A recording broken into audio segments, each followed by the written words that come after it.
Hello everyone, this is LW Gaming and welcome back for another video of Convallaria.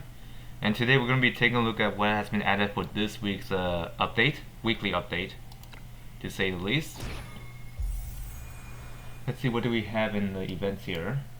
So far, I don't think there's anything new in the events tab, but although I do heard there's going to be a crossover at some point very soon.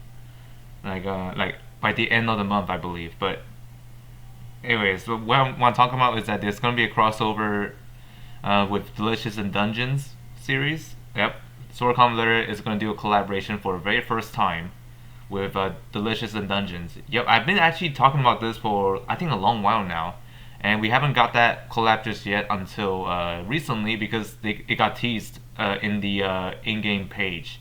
Not necessarily in-game, but in the Steam page. If you're playing this game on Steam, you'll be able to see the news article about the upcoming collab that we expected to happen by the end of August. So yeah, I think that's what's happening right now, because we haven't got a new event yet, aside from the one that got a remaster version, which is the Brawl Elysium Feast, which is the one that we have already.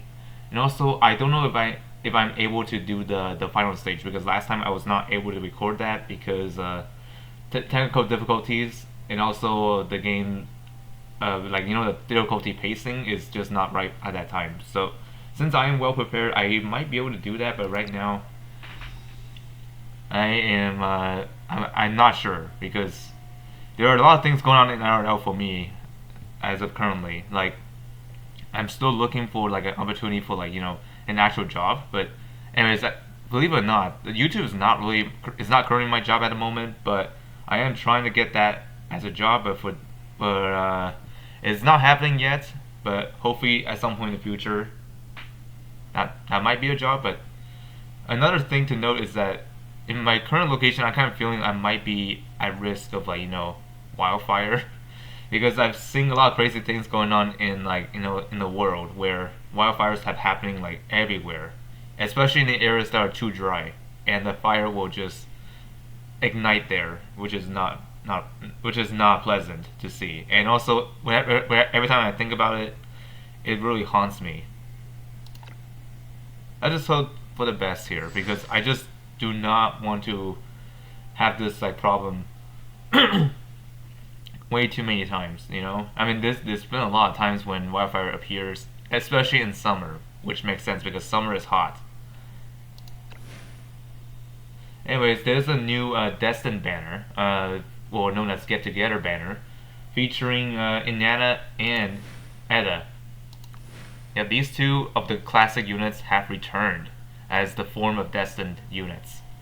So let's see what these two units are. So Inanna is self-explanatory. She's a healer, and she's an act against support healer. So think of her like Liana, but in Convallaria. But I'm gonna read through the full kit here. And also, she comes with a princess guard, which is the one you see right here. That's the guard that she summons whenever you deploy her on the field. So let's see what this is. So it's called Pearl of Area. At the start of the battle, Inanna summons one guard of the princess, which is her guardian, of course. At the end of the turn, she heals the two allies with the lowest HP percentage within 4 tiles of herself for 25% of her magic attack, and grants them run random level 2 buff for 2 turns. Guard of the princess's attack and defense increased by 15%. The skill to summon Guard of the princess can be used an additional 2 times per battle, which is really nice, because in case if your guard goes down, you can use that skill to summon it back. As long as Inanna is alive, of course. This is what she looks like initially, and this is what she looks like as a 5 stars. Luckily for me, I already got her at 5 stars. Anyways, a class skill, this one's called Guard, is an instant skill, teleports the guard of the princess in front of Inanna, and grants the guard potential burst for 2 turns. When the guard is defeated, the skill summons a new guard of the princess.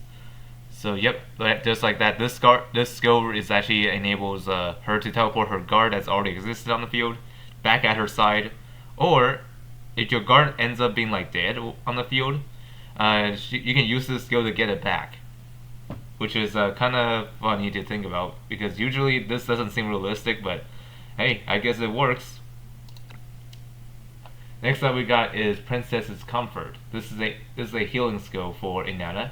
Inanna heals all allies within 2 tiles for 60% of her magic attack and dispels 2 of their debuffs, which is pretty useful for like removing harmful debuffs that could cause some like issues for your team. Like for example, active skill block, anything like that, they can be dispelled as long as it is dispellable. But the catch is that this skill can only be used on herself. So that means you cannot just put it on another unit.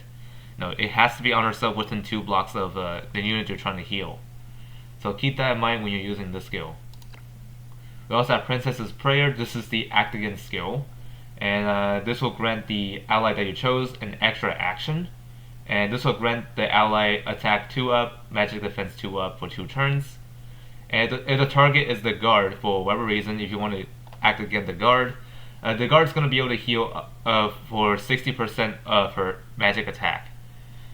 Which is neat, because now you'll be able to give the guard another action, but most of the time you're going to use that on other units, besides the NPC units, to say the least.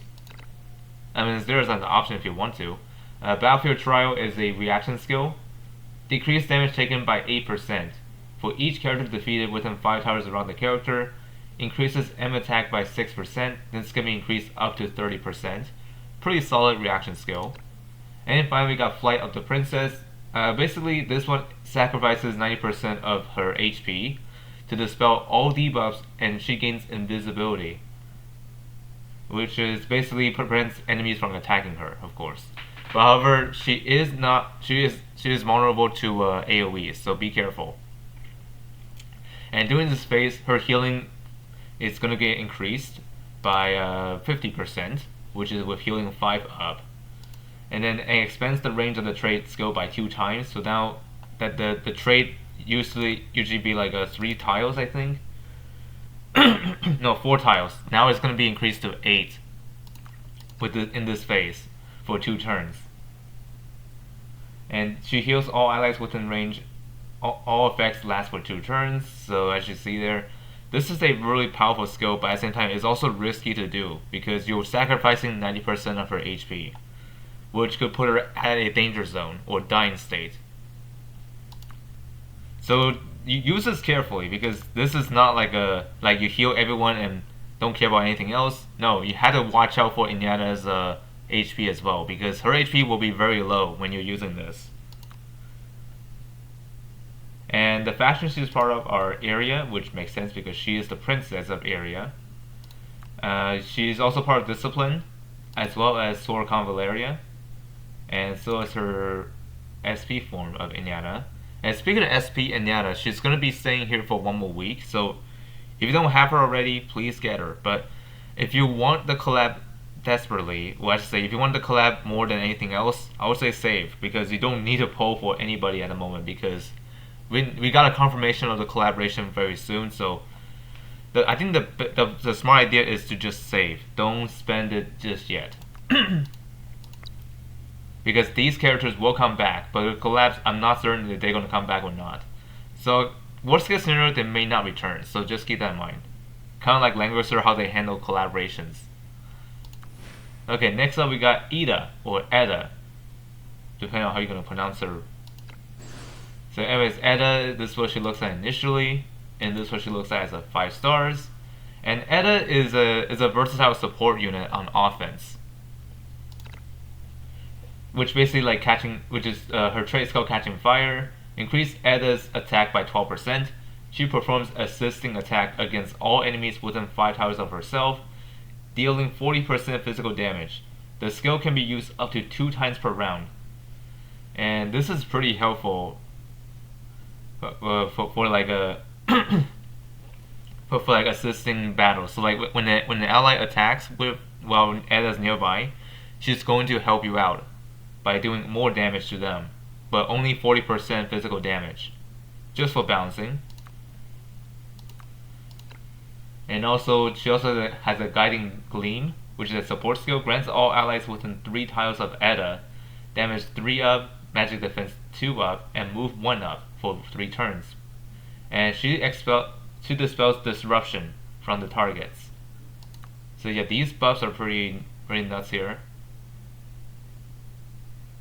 So as you can see here, so basically this skill is pretty versatile. So it gives them buffs like these, and also remove disruptions debuffs, such as move down series, and also active skill, passive skill, reaction skill, assist, block, dodge block, blind, straight curse, etc. Yeah, anything that disrupts like your actions, whatever it is, all that will be dispelled.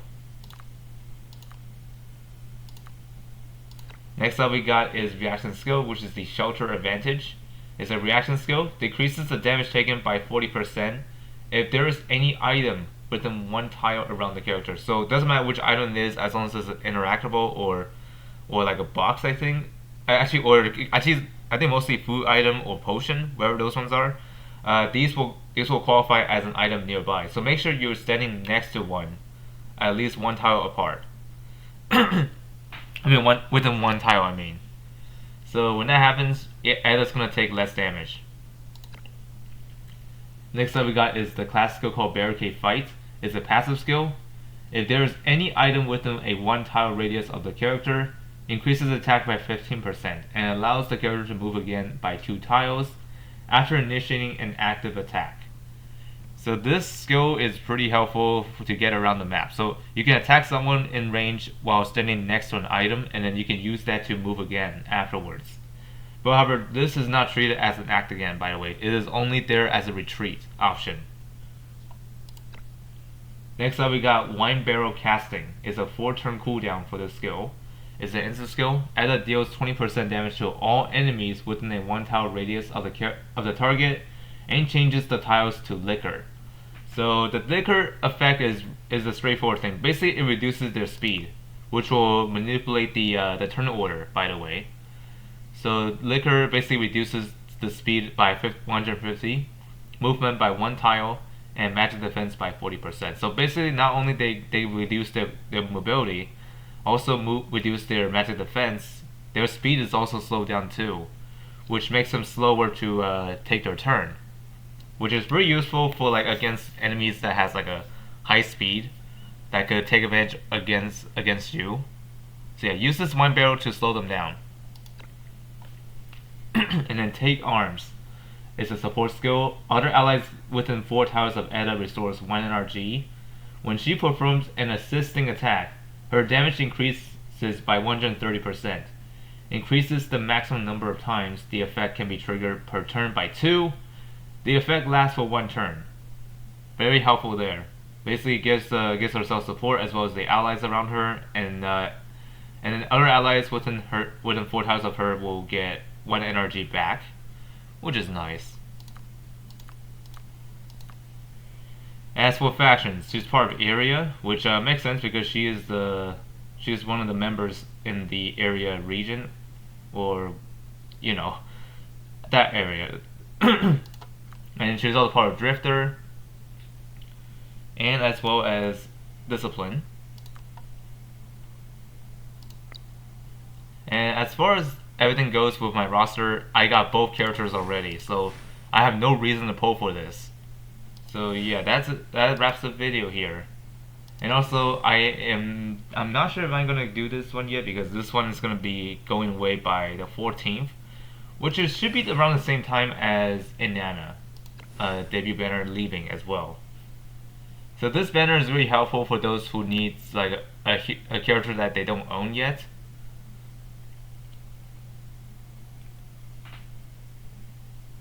Yep, because it is guaranteed to get an unowned legendary character in 10 summons, which is helpful. But the one issue with this banner is that this one, it benefits only pay-to-play players. So yeah, free-to-plays are actually gonna in fact miss out on this, because they cannot get this unless they spend money, which is the sad thing about this. I don't know, man. Anniversaries are nice and all, but I don't know why this game treats it like that. But oh well.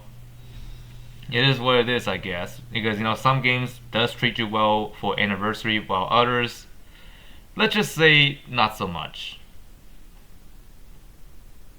Anyways, that's it for this video. So hope you all find this very helpful or informative, and I'll see you all hopefully next time.